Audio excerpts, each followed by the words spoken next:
so that we won't make the mistake we made in the last lecture of not being able to record the first 15 minutes. All right, so uh, if you could remember in the last lecture, we ended the discussion on a note that you can also give your error in terms of a thumb rule, which is in terms of the Q function, and that could be written as d over 2, the distance between the 2 points, or you can also put this 2 here, or d, the distance divided by 2 into under root n naught by 2, when you know the n naught by 2 is the variance of your additive white Gaussian noise.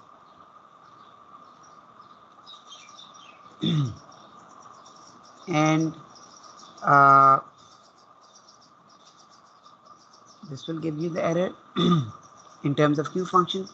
The same derivation that we have done through calculation of the probabilities and then finding their integrals, you can get this by the thumb rule. Another thing to note is that this factor is actually equal to under root of signal to noise ratio.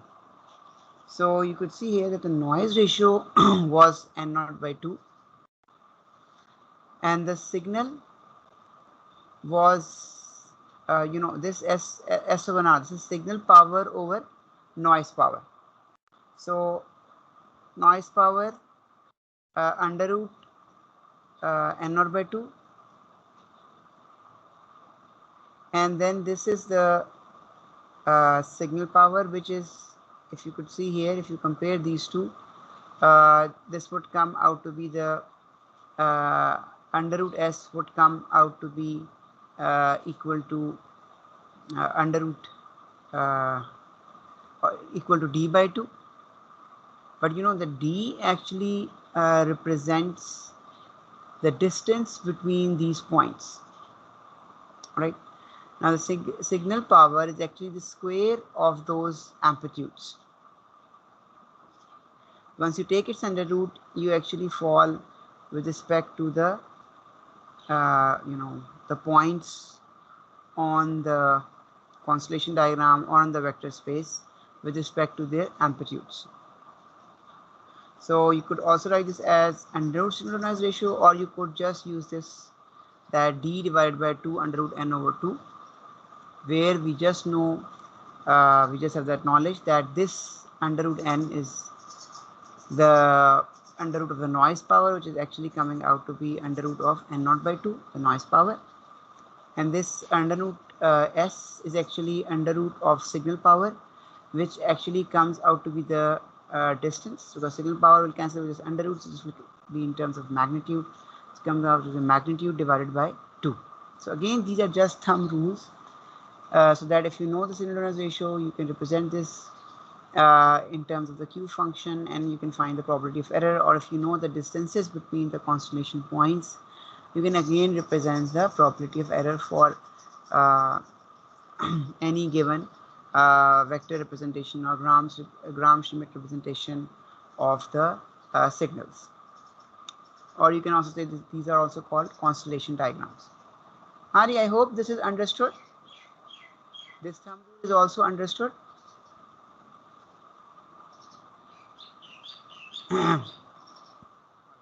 So now coming back to the book, this was our course for chapter 8, and it will also be represented in the course outline. So we have changed the course outline because you know that lectures have been reduced and we cannot devote extra time on to chapter 8. So your chapter 8 is, yes, you have demodulation, you have detection, but we are just focusing on binary signals. They might be binary antipodal, they might be binary orthogonal, okay, but that is only and your demodulators. They could be they could be decorrelated, they could be match filter type demodulators. We have studied both the cases, or they could be correlated type demodulators. Uh, that would be the course. You could see very well. Yes, so this is also included. Orthogonal direction. We have covered all of that, and this is actually plot of. So from the thumbs rule, or from the general derivation, or from the exhaustive derivation, you have seen that for antipodal signaling you are getting this, while for orthogonal you are getting this. And the difference is that because here in antipodal the distance was greater, because both points were at 180 shift. You could see in the lectures under root EB and under root EB, so they were here. All right, so that is why the distance was 2 under root EB, and if you divide that by this, comes out to be just uh, under root EB. All right, so it will be under root EB divided by under root n naught over 2, so 2 comes up, this comes out to be 2 EB over n naught. This will be for antipodal. And for orthogonal, the points were not 180, but they were 90 degrees. All right, and all of that was discussed, so it comes out to be EB. So that is why if you see here, their probability of errors are different, given by different. They are still given by the Q function, but the arguments are different for antipodal and orthogonal setting. For antipodal, you have large distance because the points are at 180, while here you have comparatively less distance, the points are at. Now, if you will plot, you can very well see that for a given value of EB over n naught, okay, this value will be greater by 2 times. So if this value is greater, Q function greater the value of the argument of the Q function. This means, what is Q function? Q function is just the summation of the Gaussian curve from this point up to infinity. So because of this 2, this point will always be, larger. Hence the Q function will start from a larger point and going up to infinity. You will have less area under the curve as compared to this Q function. So the probability of error here will be, comparatively less as compared to here. That is why if you can see for binary orthogonal signals, you are getting more probability of error as compared to antipodal signaling.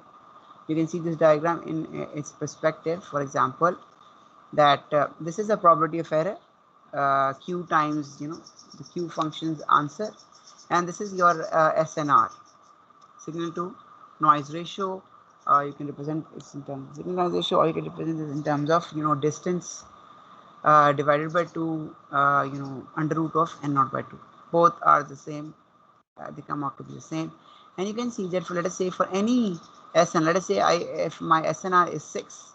So if for SNR 6, you can see antipodal is giving you this much probability of error, while orthogonal is giving you this much probability of error.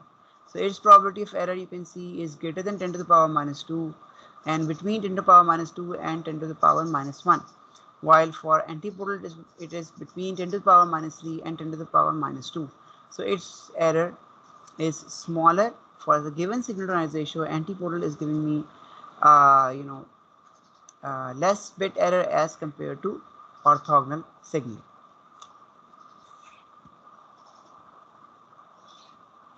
Hari, is everyone understanding what is happening here?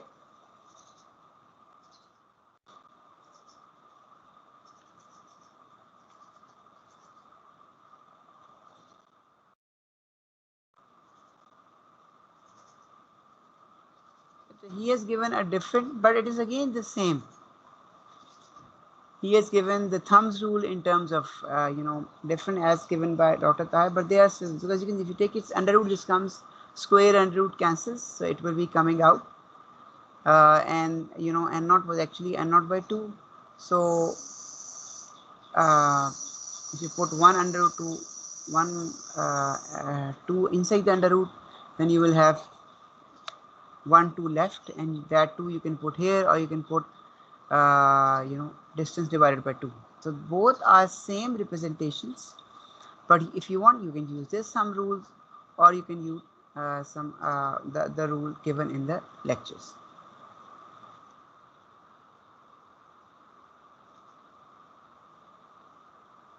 So our course will be up till 8.3, okay. 8.4, which is given in the outline, but it will not be included because we won't have time to cover this section. आदि सलमान साहब समझ आ रहा चीजें? जी sir. So we go to the next chapter. All right. So we will be skipping the rest of 8, and we will also be skipping totally 9 chapter, and we will directly go to 10 chapter. Now what is 10 chapter? Again, there is a stepping stone. You have to take a step in moving from chapter 8 to chapter 10. So I know we are not covering a lot of chapter 8 and also not of 9, but I will try to make this step easier. And what we are missing actually from chapter 8 is the section that I just said that we are skipping it. Instead of binary, you have multi-signals. You could see here, all of our signals were binary. You can say binary PAM, binary orthogonal, binary anti, but everything was coming with a binary subscript. That is, we were definitely making sure that the course was restricted to binary signaling. But in industry, not restricted to binary, and they become array, or you can say M array. M means, it could be 2, mostly, it is power of 2. So it could be the number coming out as power of 2, 2 to the power 1, 2 to the power 2, 2 to the power 1 is 2, so it is binary. But 2 to the power 2 will be 4, it will be 4 array. 2 to the power 3 will be 8 array, 16 array, 32 array, and so on and so forth. You could have 2 to the power 5, and 2 to the power 6, 2 to the power 7, 1024, 1028, like this. You could have array digital modulations. So but that is not in the course, so we will skipping all of this representation in chapter 8 and 9. We try to take the step of making you understand this chapter 10. All right, so I know there will be some gaps in your understanding as we are skipping, but I will try to fill those gaps with conceptual knowledge, but please stop me if you are not understanding. All right, so this is chapter 10. Now what has happened in chapter 8? Actually our modulation was through an AWGN channel, where you had just a signal the transmitted signal, which we have learned that we are representing the transmitter in some of our basis function, binary, antipodal, binary, orthogonal, but whatever the basis.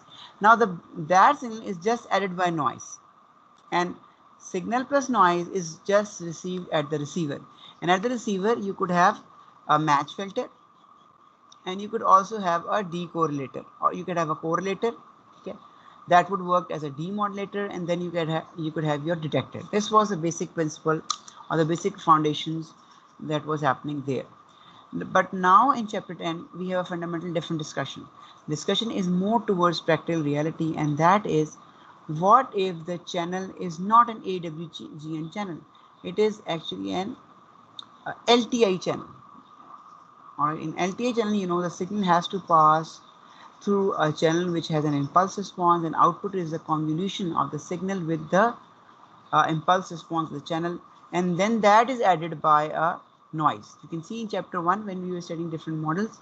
So we had an AWGN model, then we had this LTI, and then we had time varying channel. But time varying is not in the course, but AWGN and LTI, they are in the course.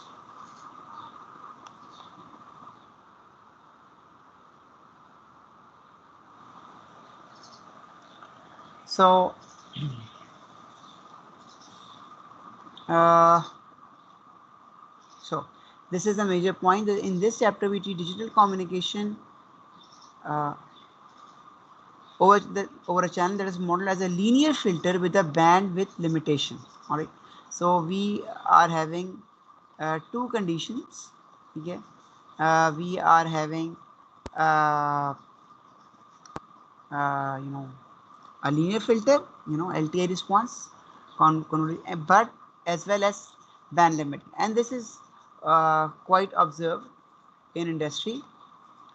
For example, you never have bandwidth unlimited. You always have a limited bandwidth to send your signals from telephone channel, line of sight radio channels, satellite channels, and underwater acoustic channels. So a linear filter channel imposes strict stringent requirements and design of modulation signals. So we have to change our modulation signals to meet the requirements of these linear filter channels. As well as you have to redesign them so that the bandwidth constraint is also met.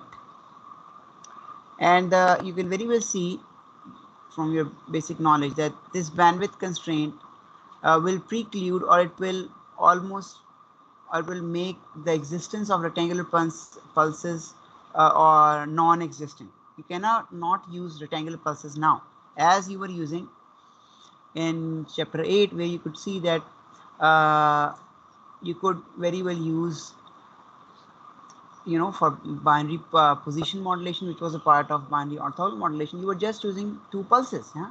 One pulse was going from 0 TB over 2, and the other pulse was going from, you know, TB over 2 to TB. Half of time was divided, and they were thus orthogonal in position, or they were orthogonal signals, but they were pulses. But the problem with a pulse, what is the problem? You know, if I have a rectangular pulse, let us say a simple pulse, you know, at 0 from minus half to plus half, we have seen this, you know, a pulse. But what's the Fourier is a sink, and the sink, you know, it has infinite bandwidth. Its side lobes are extending from infinity to infinity. So due to this reason, you can very well gauge that the band limited becomes, you know, unlimited, and you cannot exhaust unlimited bandwidth for a single user.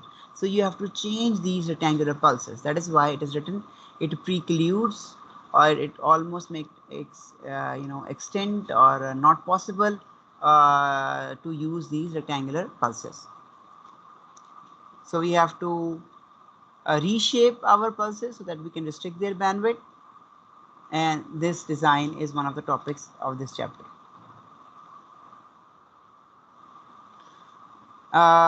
So other than bandwidth, the second thing is that this LTI filter.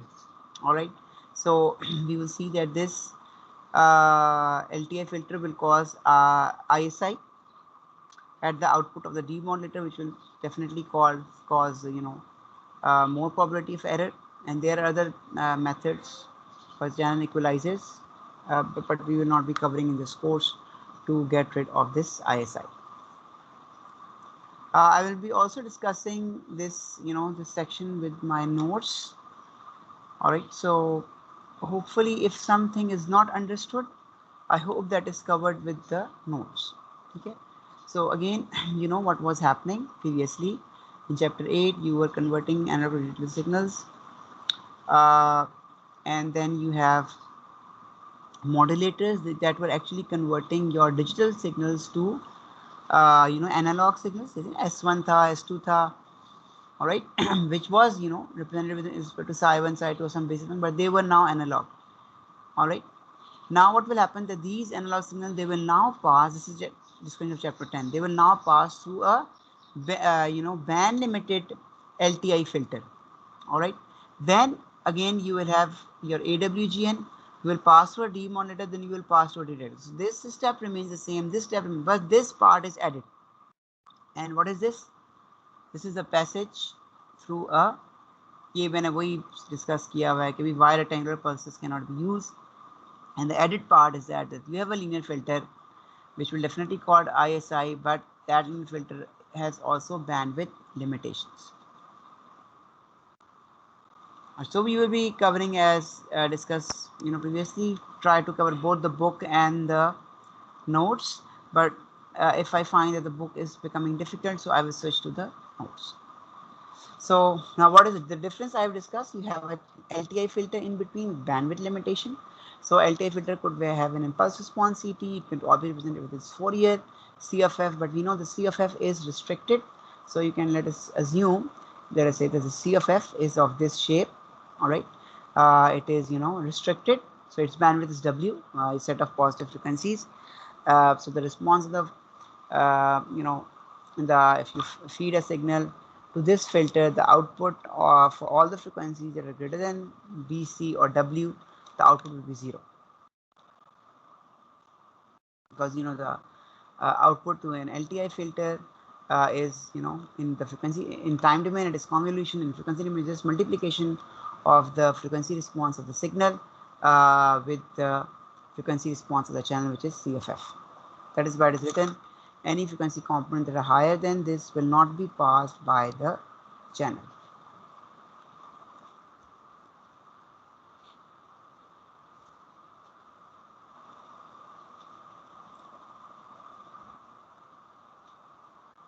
So W can represent the bandwidth of the channel, but can also represent the bandwidth limitation of the signal, because whatever the signal greater than this will be finally cut by W bandwidth due to its passage from the band limited LTI filter.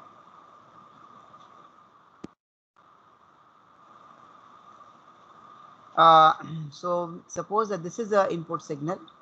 So he says that he has used a subscript of T to show that this is the output of the transmitter.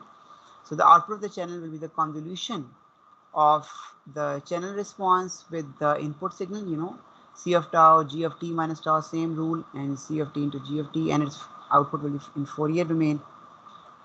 There's a multiplication of the Fouriers of the channel with the Fourier representation of the transmitted signal GT of f.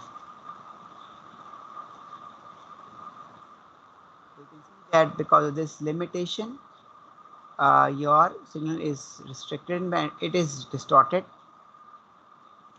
Then again you have this AWGN, so the output signal will be H of t plus NT, where NT is again the same AWGN noise. Model is shown figure 10.2. So you have this thing which is being added, a noise, and this goes like this.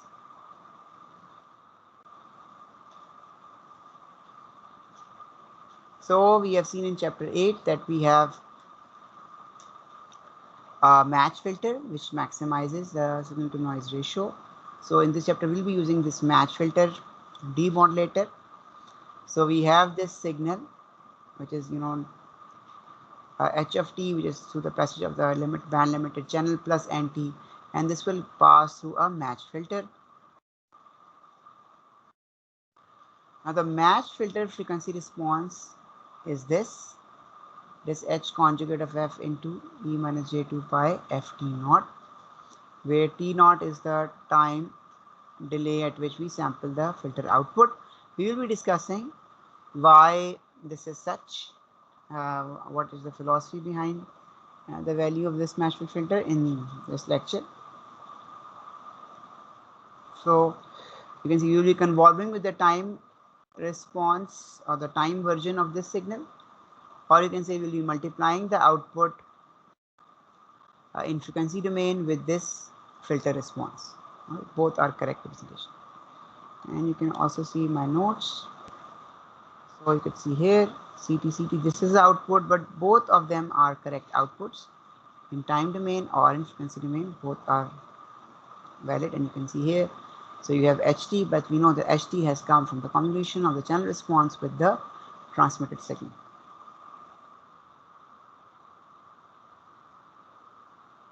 So this was discussed chapter 8, that you have a match filter with this frequency response.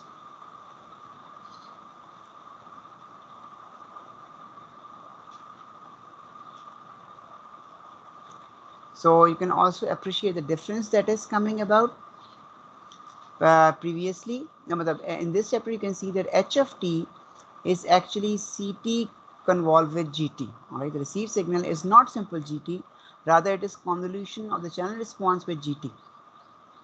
But you know, in chapter 8, what was happening? Your Ht was actually the sent signal. It was not being convolved with the channel. It was directly, you know, it was a signal which we know it would be represented with some orthonormal functions and their, you know, and uh, their projections S. So that was a H, but now this H has changed. Now this H is not only a signal in, you know, in your orthonormal basis or whatever, but it is a signal convolved with the channel response. This is the major difference. So you could see here, now this is a difference. In frequency domain, this is the multiplication.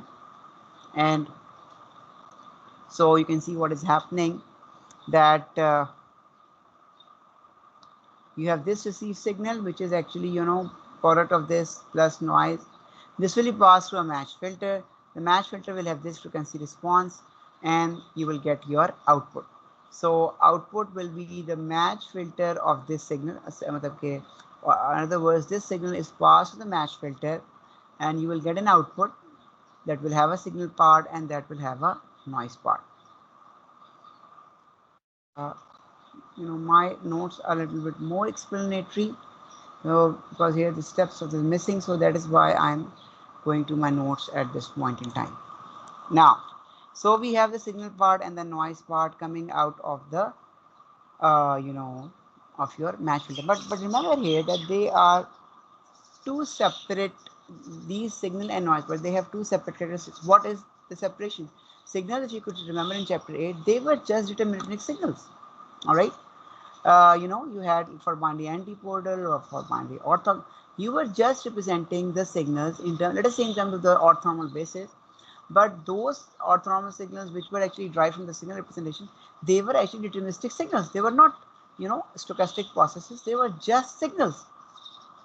Rectangular pulses, yes, from, let us say, from 0 to 3, time extending amplitude to 1, or 0 to 1, or from 1 to 2, whatever. They were just deterministic signals. But you know what is noise? Noise is not it. Noise is a Gaussian random process, or you can see white noise. We have seen it is a white noise process, and all of that has been studied. So they are fundamentally two different types of signals. So the response of match filter to these two will be different. So first of all, let us try to understand the match filter response to the deterministic part or to the signal part, which can also be represented in terms of the orthonormal basis passed through the band limited LTI filter.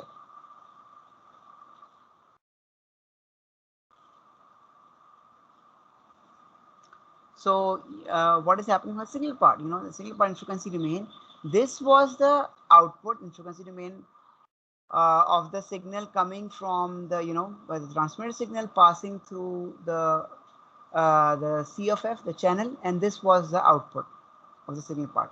Now you will pass it through a match filter, which we have said will be like this. All right, we will be discussing its philosophy or the concept why this is so.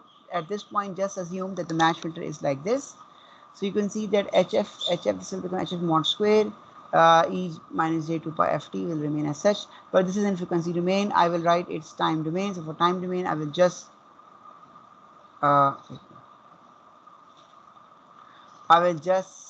take the inverse Fourier of this frequency domain representation, and you know, inverse Fourier is just the signal and the, you know, the frequency domain signal into e plus j2 pi ft.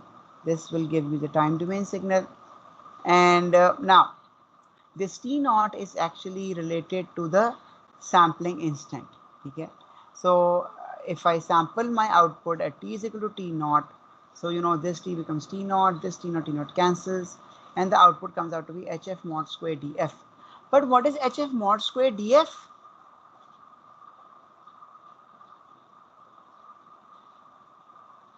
Okay, it is written here, it is actually the total energy of the signal, because we have seen previously in chapter 2 that for a deterministic signal and for our signals, they are actually energy signals. All right, they were all our signals in binary, they were just restricted in time. All right, s1 s2 or whatever the representation, but so they were energy signals, and we have learned in our chapter 2 and 5 and all those discussions. Actually, this has been learned in chapter 2 because they were not stochastic, they were just uh, energy signals. That the autocorrelation, its Fourier is xff mod square, and if I have autocorrelation for 0, so you could see that this would give me x of t mod square. uh, this, if you could remember, this was also driven uh, in our previous lectures. All right, and we know that this is the inverse Fourier of x of f. यहाँ पे अगर मैंने zero put किया tau zero, तो ये भी tau zero होगा. ऊपर यहाँ लिखना भूल गए, आप लिख दें टाउ जीरो ताकि समझ आ जाए. And then for tau this becomes x of f, and this is the total energy. All right, x of t mod square dt. You're taking the x of t is the signal, you are taking mod, this is the amplitude, mod square, this becomes the power, and then you're integrating the power over whole time, this becomes the energy. All right, this becomes the energy. And you can also do it here, because for energy signal this becomes the energy spectral density, and uh, energy spectral density, you integrate over all the frequency, you will get the energy. So this is energy.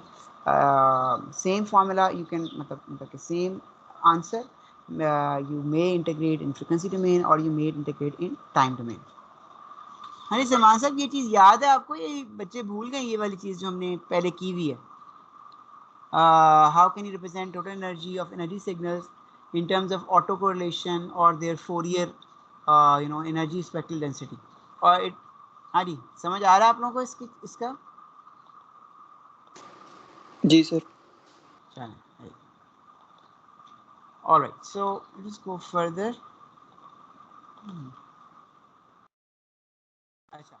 But this was easy. This was for the noise part, and we saw in noise part we have our filter in such a way so the output is just the energy. All right, it is just the energy of the signal. Now what happens for the noisy part? Now noisy, it is a stochastic process. Stochastic process, once goes to an LTI filter that we have already seen, the output is the input times mod square of its frequency response in Fourier. This was also studied in chapter 5. All right, so let us say my LTI filter. So the noise is coming at the receiver. I am passing it through an match filter. All right, and its frequency response, it match filter is an LTI filter, and frequency response is HRF. This will become HRF mod square. वहाँ पे आपने किया हुआ था HF mod square, where HF was the filter response in frequency of the LTI, but here we are representing this as a receive filter frequency upon GRF. This will just become GRF mod square. But we know what is GRF. GRF, we just saw the frequency response of the receive filter was this thing, HF conjugate into E minus J2 pi F T naught. So HFF, ये मुझसे गलती से काला, इसको आप delete कर दीजिएगा. So it is HFF E minus J2 pi FT mod square. So you can also write this is as EJ2 pi HFF EJ2 pi into HFF EJ2 its conjugate. Mod square is also a complex number with its conjugate. So this was our number, HFF conjugate E minus J2 pi FT. You can see here our filter response is this thing, HF conjugate of E minus J. So its conjugate will be again HFF times E plus J2 pi FT naught. All right. So this T naught, this will cancel.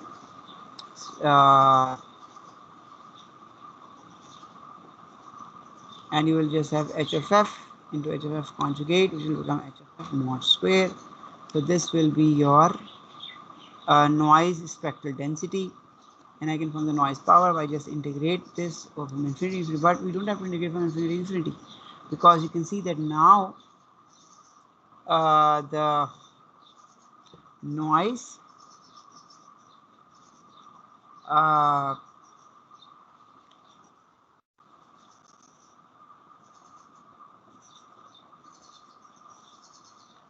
या अभी का services की जरूरत नहीं रही. हाँ, इधर तो कोई मसला वो भी आपको समझ आ ही जाएगा. This n0/2 comes out, and then you have integral of hf mod square df. Now what is hf mod square df? You have just seen hf, it is the energy of the signal. Energy of the signal provided it has passed through the channel. Okay, so this we already know, hff.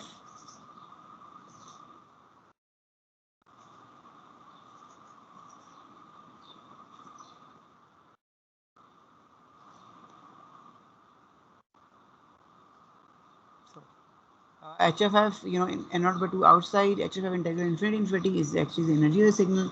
This comes out to be n0/2 E of h. So this comes out to be your noise power. So signal power over noise power will be given as follows. That this will be your signal power, which we just found. Signal was E of h. So its power will be, this is the voltage, so its power will be E of h square. And the noise power, we were actually getting noise power because it was a stochastic process. It will be n0 EH, and hence this will come out to be 2 EH over n0.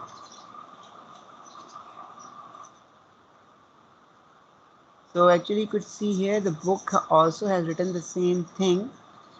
EH, this is the energy.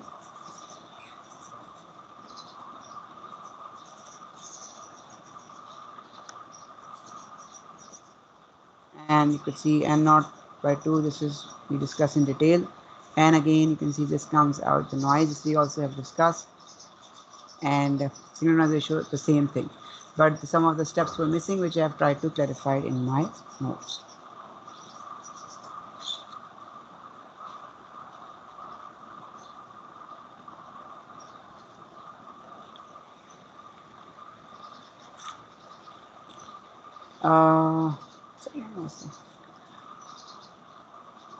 Just for discussion here, HFF actually comes out from multiplication of GRTF with CF. So actually, we know HFF is also restricted because CF is restricted, so HFF will also be restricted from minus W to W. Okay, so but here both will be actually restricted here. So here we are just generally representing it to be from infinity to infinity.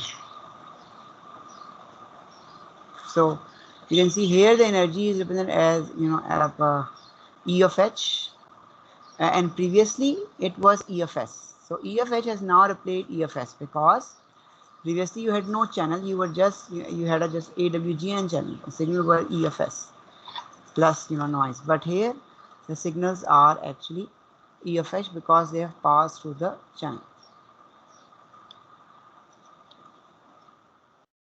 Previously you could remember signals were S square T, this was YTP, or match filter, this was coming out to be ES, and the output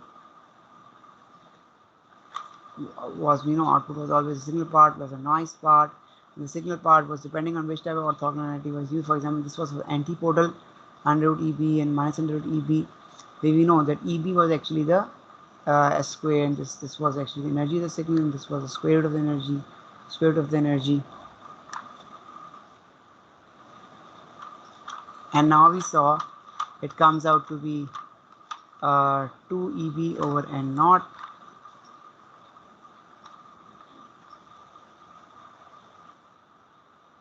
And previously, it was this one, because what is this again? The distance divided by 2. So the distance, you know, in anti-portal is actually 2 under root EB divided by 2, which comes out to be under root EB square over the, you know, noise power, which is n naught by 2. So this comes out to be 2 EB over n naught, the SNR for the anti-portaling scheme.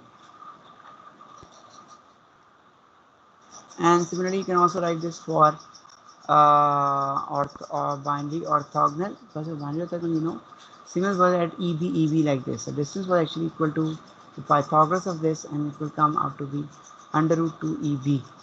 And then again, half of this will come out to be under root EB over 2, and this under root EB over 2 you can put here. So this becomes EB over 2 and it cancels, and that is why for orthogonal you will be getting EB over n naught, while for antiporting you will be getting 2 EB over n naught. This we have also discussed previously. The chain, previously our filters were designed to the transmitted signal, now they have to be designed for the received signal.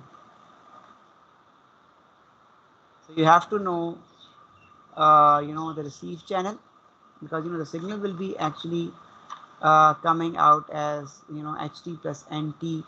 So but you need to determine this h of t, or in other words you can see that you need to determine c of t, because you know c of t, the transmitted signal, will give you h of t. So same thing, you need to know either h of t or you need to know ct. Even if ct is known, you know, the transmitted signal, you can always get your h of t.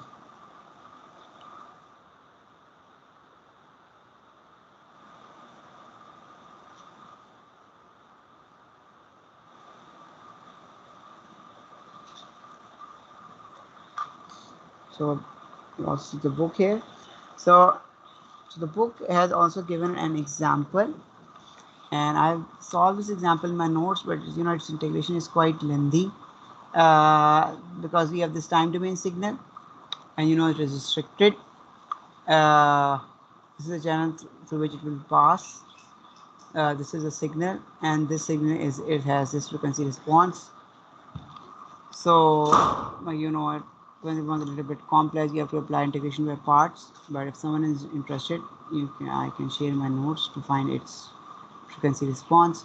So this was our signal, this was the frequency response, and then you know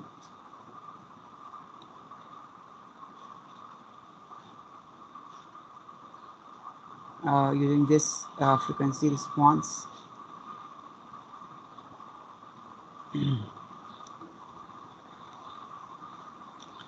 इन्होंने इसको mod square लिख लिया, मगर पहले आपने जी of T का Fourier लेना है ताकि वो जी ऑफ टी एफ आए, उसके बाद आप जितना मर्जी मॉड स्क्वायर लें वो आपकी मर्जी है. And you can see this is actually a type of a sync function, but yes, it is a book where she has drawn GTF mod square, but actually you will be getting GTF, and you can take its mod square because you will be using this mod square for calculating the noise power.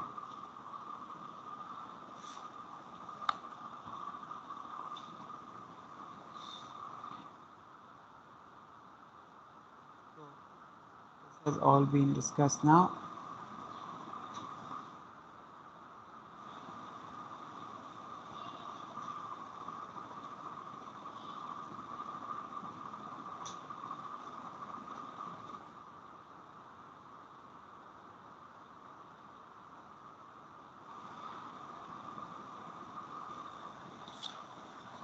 So here you can also see here that energy, when you were finding the energy of H, or you were finding the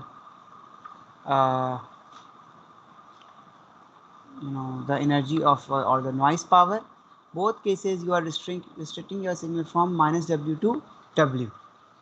All right, because you could see the signal that is coming out is of restricted bandwidth from minus to plus or of W bandwidth. All right, so noise will also be covered with this bandwidth, and the signal that is why it will be given as follows.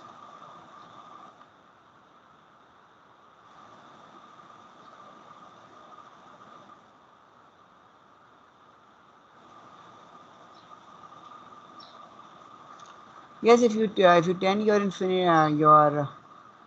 bandwidth to infinity, all right, then in that case you can see that the energy will come out to be the energy of the complete pulse.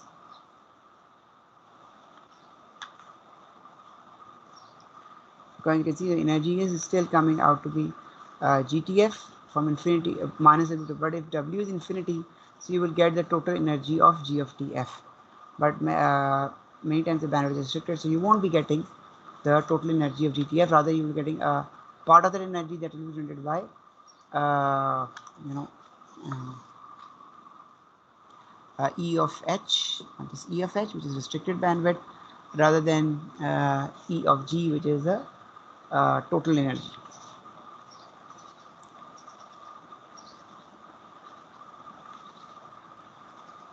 So here we just saw the transmission of a single pulse with the channel of having its impulse response C of t, and we saw that the system is determined with the energy E of H, which is the energy in the received signal.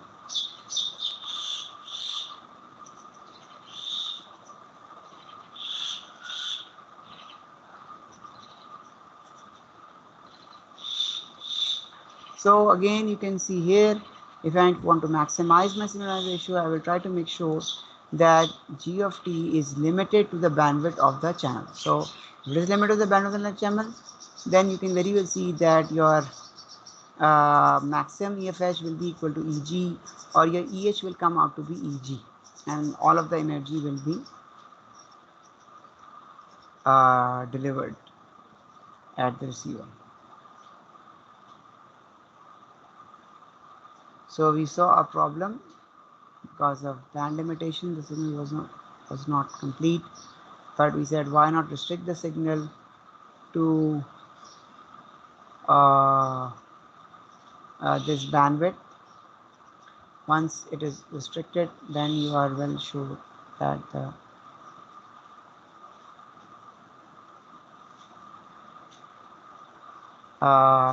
EFH will tend towards E of G. You will be getting total energy of the signal also at the output.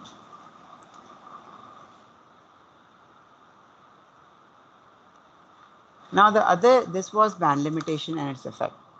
Now the other side is ISI, or inter-symbol interference.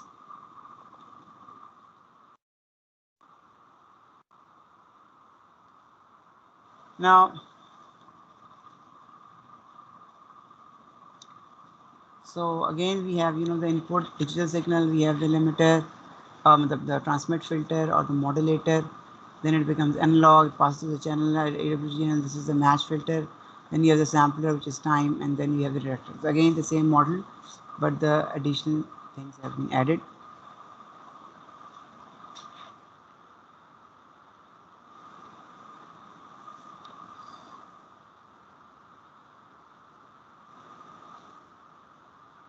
Alright, ये अभी से मेरे ख्याल से binary में चला गया.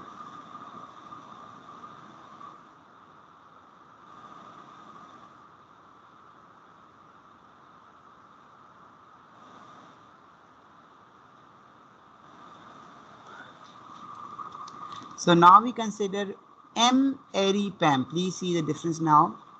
Previously we have binary PAM, but now we are considering M-ary PAM. That warrants some discussion.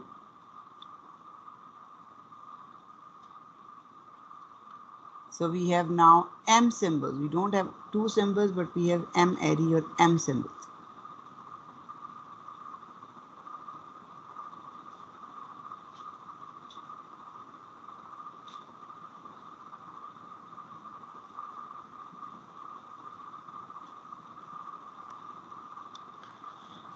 So what is the meaning of M-ary?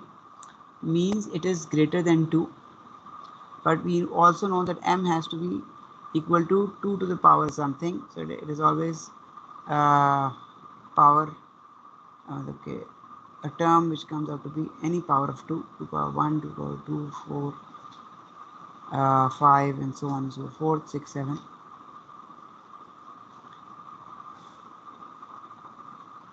So this are your symbols now. We are going from binary to Mary. So previously you could see in binary your number of symbols was just 2, which means your k was equal to 1. So that is why 2 to the power 1 is 2. So you had only 2 signals, 0 or 1. Alright. But here we have a change. We won't have k is equal to 1 only, because that would represent all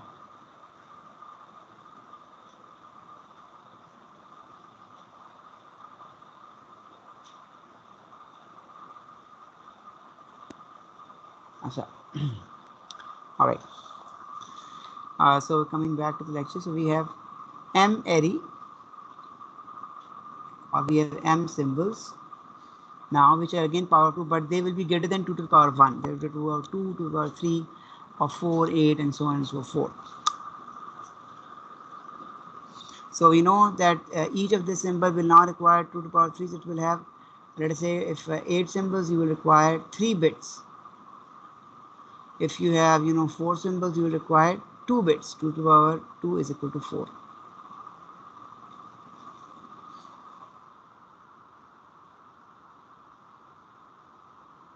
For example, he has shown us a 4 array pan, and here you can see that these are the symbols: minus 3b, minus bb, and 3b.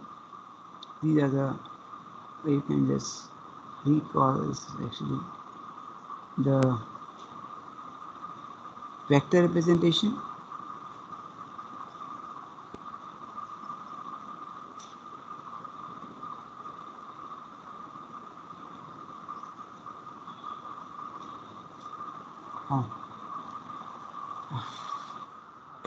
So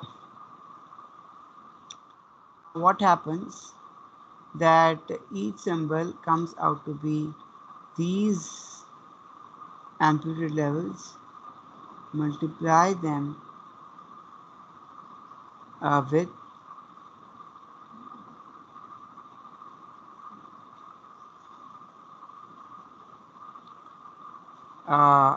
with this function. All right.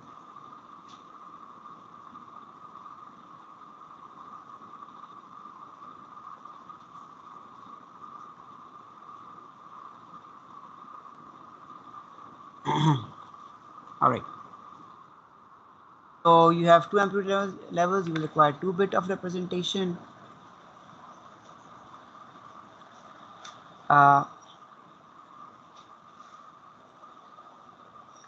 Hence, I can write my baseband signal now as follows: a of n into gt minus nt, because you can see every symbol will be now an into gt.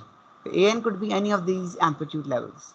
All right, but we know that this an is actually representing 2 bits. All right, so once after sampling and all that,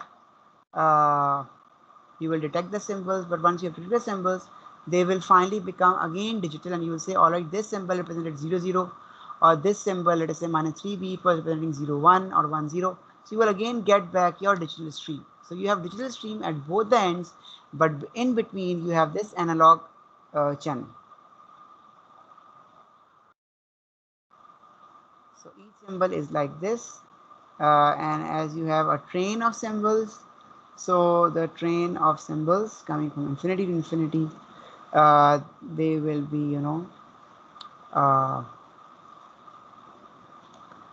superimposed on their on their PAM signal GT minus NT. हाँ जी सलमान साहब, आपको समझ आ रहा है what is this GT signal और GT minus NT signal? Sir ये basis है ना, ये बेस मुझे जो हाँ समझ आ रहा है, ये बेसिस फंक्शन बिल्कुल बिल्कुल सही कह रही है, वो बेसिस ही है। अगर हमने ये कि बेसिस को थोड़ा सा चेंज करना पड़ेगा, इनको रेक्टेंगुलर पल्सेस का काम नहीं चलेगा, ठीक है ना। इनको आपने कुछ थोड़ी शक्ल डिफरेंट करनी पड़ेगी। मसलन जैसे अभी हमने ये शक्ल देखी थी, ये वाली जो थी, ये वाली जैसे ये थी चीज, ठीक है। थोड़ा सा चेंज करना पड़ेगा ताकि इसकी फ्रिक्वेंसी रिस्पॉन्स जो है वो थोड़ी सी बेहतर हो जाए। बहरहाल इसकी और भी शक्लें आएंगी जब वक्त आएगा। सिर्फ बताने का मकसद ये था कि ये GT वही है जो अभी आप कह रहे हैं ना, it is the same basis function, but we have to modify them to a shape so they are not exactly rectangular. That is just the consideration here. So again, you have those pulses and they are being modified by these levels, and then you have a train of these pulses, and this is your baseband signal at the output of the transmitter. So you have these levels, they modify the transmitter signal, and then this train of signals, this is sent as the baseband signal.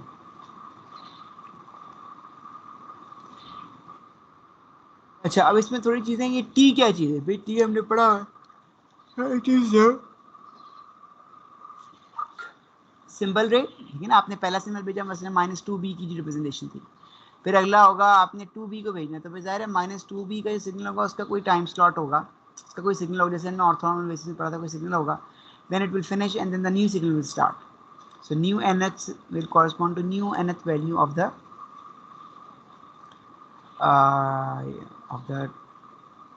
amplitude of the transmitted signal. Now T is the symbol rate.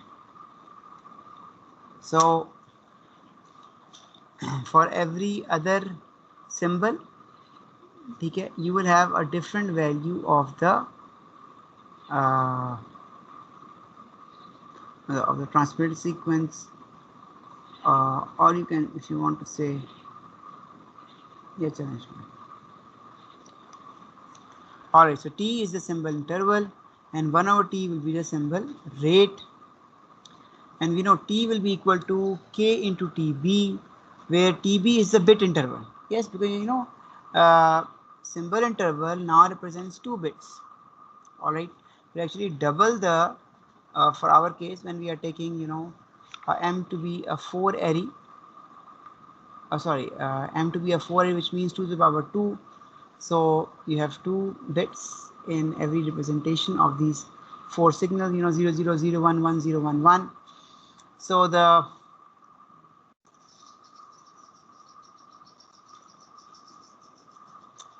symbol time will be, yes, definitely K times TB.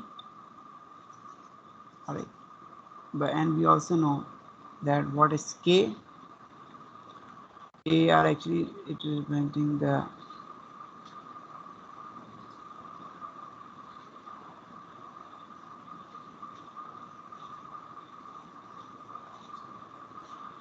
so this will be 2 over TB, but TB could be written as 2 is K and TB is 1 over RB or 2 over bit rate. So all of these formulas are the same. Okay, one is bit rate, one is symbol rate, and we know the symbol is greater, and if it is consisting of in binary, symbol rate was equal to bit rate, but here because symbol is greater as compared to bit, that is why bit rate and binary rate will be different. Bit rate, this is actually bit symbol time interval.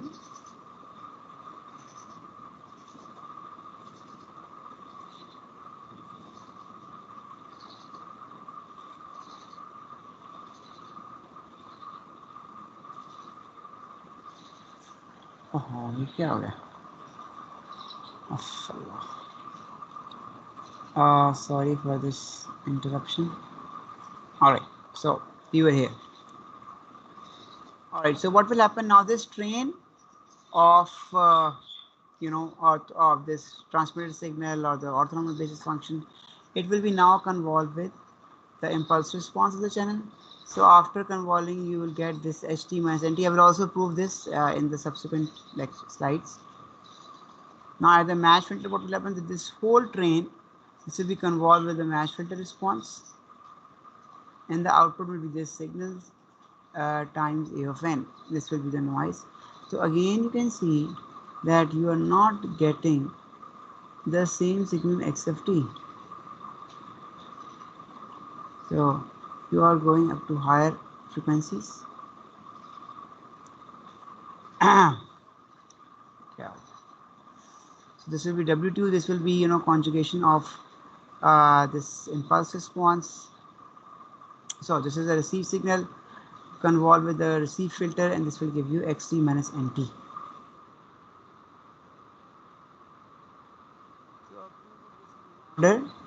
So you know h of t we already know is convolution of gt with c of t, where gt is the transmitted signal and c of t we know is the channel response.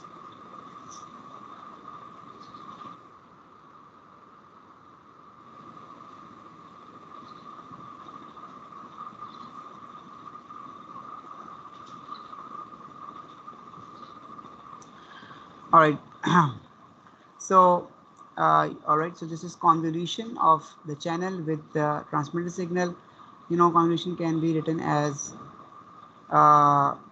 g of tau into c of t minus tau, and now we can see that the signal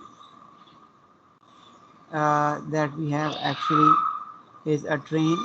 One of its values is t minus n t involved with c of t.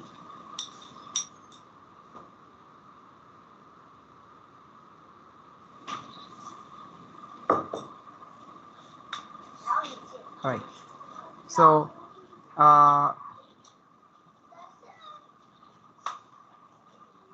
right, so this is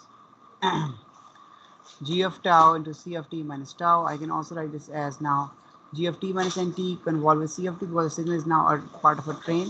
And if I write this in tau domain, this will become g of tau, tau minus nt. This will become t minus tau. This will become t minus tau. So chain of substitution, I say that this t minus nt is now tau dash, so that your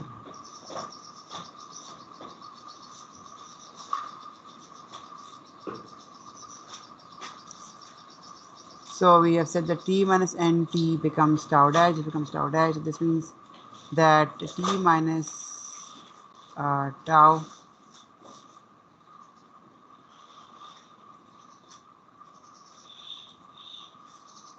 t minus nt becomes tau dash.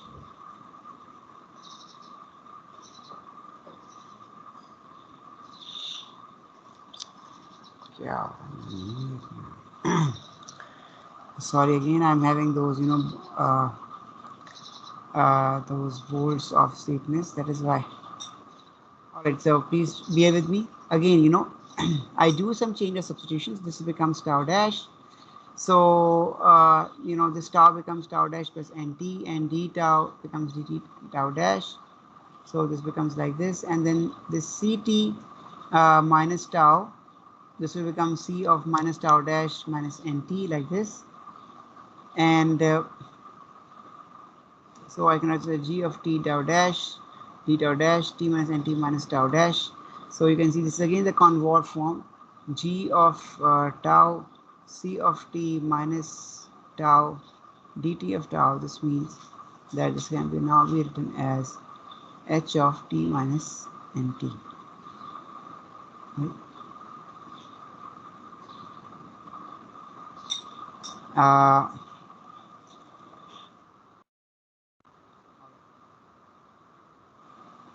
So you can see that the output, the convolution of g of t minus the train with this will come out to be ht minus nt.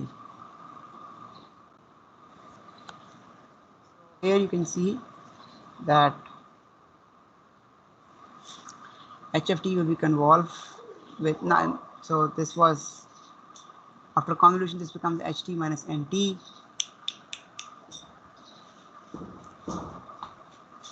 This becomes ht minus nt, and now I will convolve ht minus nt with gr of t. And again, with the same token, you can very well see this will come out to be, let us say, a function x will be xt minus nt. As you could see here, convolution of gt minus nt with ct was giving me ht minus nt. So convolution of ht minus nt with this grt, the receive filter, will give you xt minus nt. Let us say x is some output. So, but it will be again a train of xt minus nt.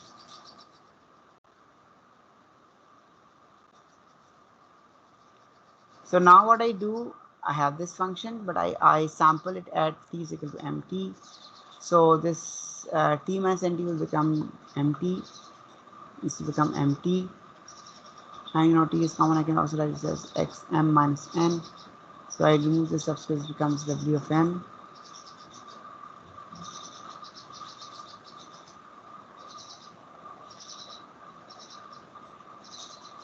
So you can see the output signal is ym an x of m minus n, because t is again sampling time, so no need to write here. So the output is actually the signal. Signal is now somewhere at A.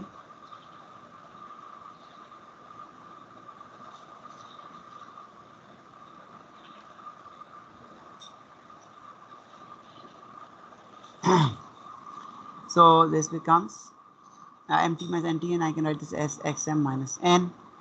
Now here you can see that when m is equal to n, this will become x of 0, and this become a of m. I wanted to find y of m. Y of m has to correspond to a of m. So this is my desired signal. This is all of the effect of all of the signals. So am into x naught. While all these terms, where you can see that n is not equal to m minus n.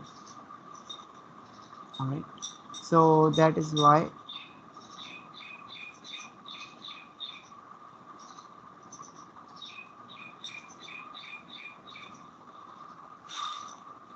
why you have noise term, desired term, and all these terms, okay, which you can see they are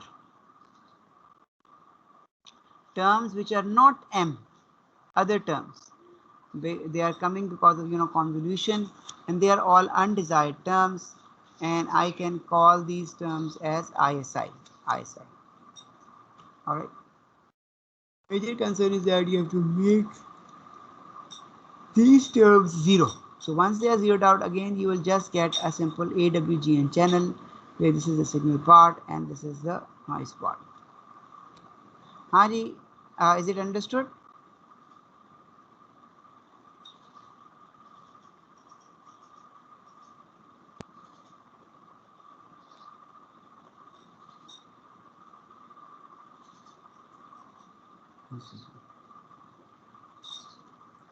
So we have to make this part equal to 0. Once it's 0, then we have no interference, and our interference will just correspond to the interference of an AWGN channel.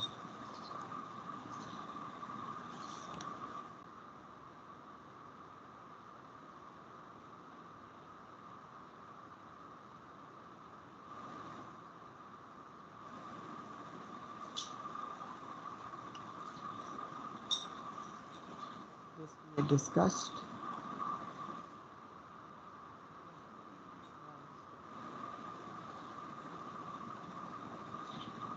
That why the match filter has this response.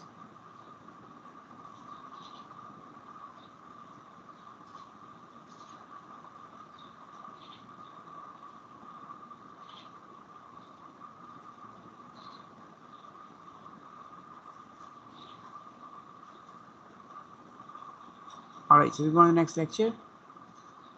So the first question comes out, which I said we will discuss later, is why the match filter response was this thing, and what is its time domain version of this match filter. Just investigate this. So we know the match filter will be like this, but what will be its time domain version? Now we know here that if I advance the signal, then the Fourier transform instead of E minus will become E plus J. Alright. At the same time, we also know that if we make time minus t, or we over the the 0 axis, I reverse time, then the Fourier is actually equal to h minus f. So this means that an e of minus j2 pi ft naught for the Fourier of h minus t plus t naught. Fourier comes out to be this thing. You know that conjugation means conjugation of consider main plus negative here.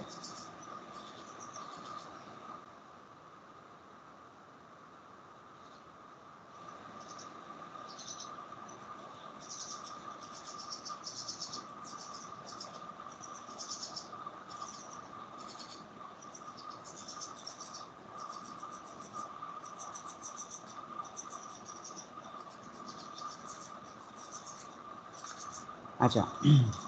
So you could see here that this comes out to be, so this will has to be conjugate and minus f, so minus f, I take its conjugate. Hence you can see that this was my match filter response, and it comes out to be in time domain h conjugate of minus t plus t naught.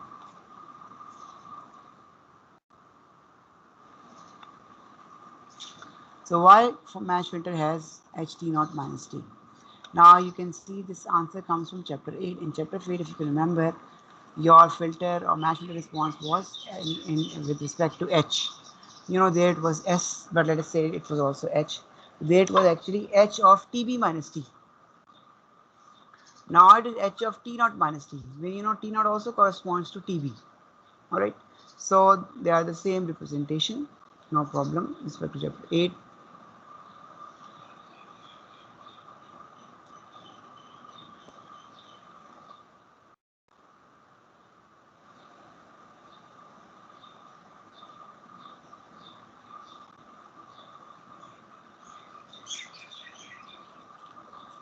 Uh,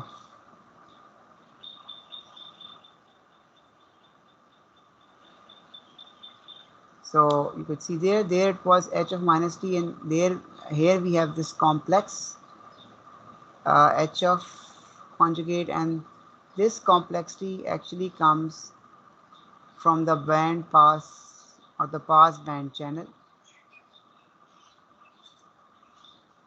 or baseband channel that are not conjugate symmetric.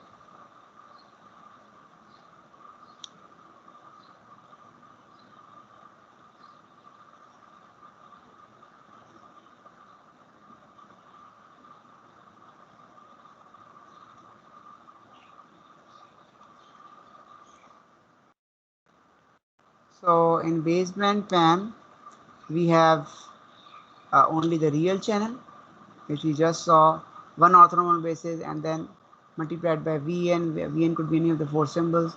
So you can see that you had only one orthonormal basis, one orthogonal function, and that was subsequent for representation. But in COM and PSK, okay, we have you know, real and imaginary representations. So that is why we will have complex channel coherence.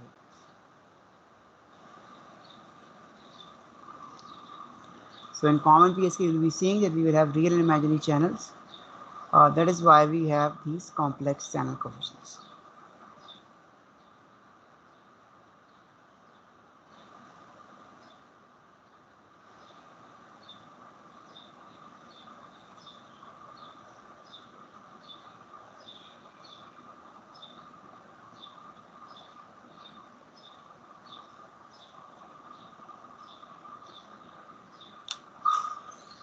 Alright, so we will first extend PAM onto passband PAM via the carrier modulation. So you can see this was my baseband signal for PAM. So you just have one orthonormal basis, and you know you were converting it like this. So first of all, I will make it passband. For passband, you know, I have to multiply this with cos, and you know, once it is cos, the frequency, the spectrum is shifted to plus fc and minus fc, and you know,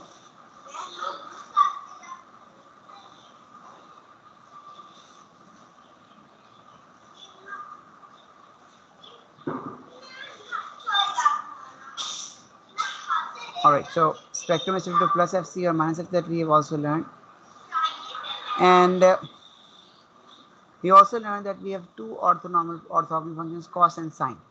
You could use any orthogonal functions, but we also know that cos and sine, they are also orthogonal, and they define the in phase and the quadrature components. So these are the two orthogonal functions that will be using, and you can see that they are actually orthogonal, and hence the signals, they are orthogonal in the pass band. Hence you will get the uh, orthogonality in the pass band. So I will end the lecture here. I'm sorry, still I was getting those bolts of sleepiness. I'm trying to recover so that this again doesn't happen. Also remember that we have those 15 extra minutes that we need to cover, so we will be covering them in appropriate time. And if you have any questions, you can ask me.